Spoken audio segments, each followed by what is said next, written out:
In Firestorm and Green Lantern, you can say it all started with a bang as Firestorm thinks back to the accident that fused him and Professor Stein in the Firestorm.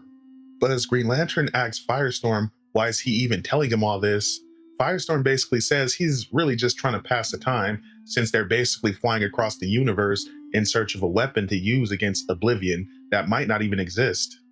But Firestorm also tells GL that he hasn't seen the professor for a while, as a while back, the professor fused himself with a fire elemental. But as the duo make their way to the nearest planet in the distance, something is not right as the planet appears to have been ravaged. As GL and Firestorm touch down, a ship starts raining down laser projectiles at them. As Firestorm flies in the air and goes for the ship, GL states they should assess the situation better before engaging the foe. Now Firestorm ends up getting his ass sprayed, but luckily he can turn his body intangible so he's unafflicted by the projectiles. Firestorm would use his molecular reconstructive abilities to turn the turrets into bubbles. GL goes to Firestorm and he tells him to stop trying to be creative and turn the turrets into lead. But before Firestorm could do so, the duo get hit by a totally different being. The duo end up getting teleported inside the ship where they come face to face with a fuck ton of aliens that are all pointing projectiles at them.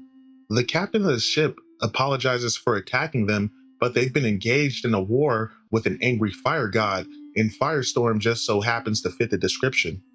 Firestorm tells the captain they're in search of a weapon called the Omega option, and to his surprise, the captain actually has the Omega option in her possession, but she refuses to give it up until Firestorm and GL help them. Now Firestorm is like, fuck that, but GL tells the captain they'll gladly help. Later, as GL and Firestorm are flying through space, Firestorm can't believe that GL volunteered them for this mission. Now GL tries to tell Firestorm that the fire god they're talking about likely doesn't exist, but Firestorm has a feeling that the fire god does exist. As Firestorm and GL fly through space, they try to come up with a logical place where the fire god would likely take refuge. But as they look down, they notice a big ass sun right below them that just so happens to be emitting solar flares. Now Firestorm is about to make his way into the solar flares, but GL stops him as the solar flares are headed right for the planet they're trying to protect.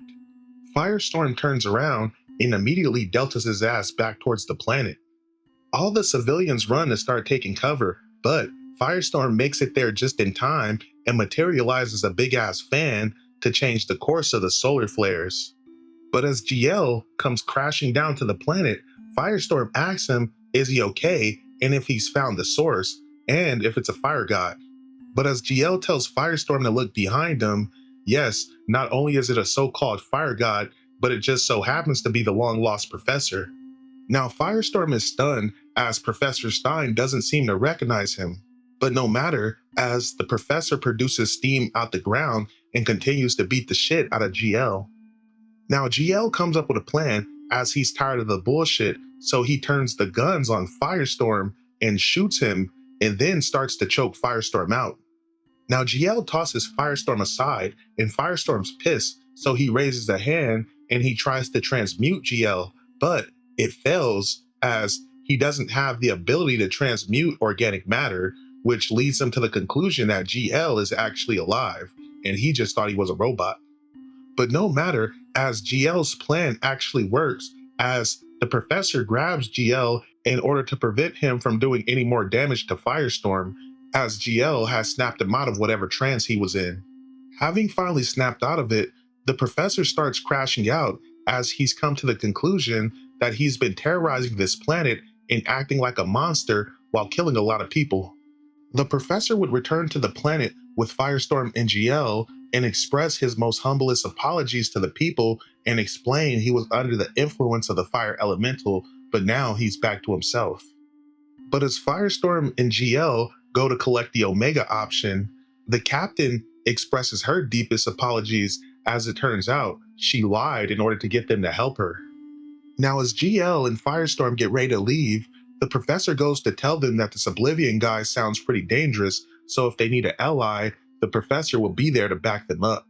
But as they're about to depart, they receive a message from Kyle Rayner that reaches out to all available Green Lanterns as he informs them that Oblivion is on planet Oa. To be continued.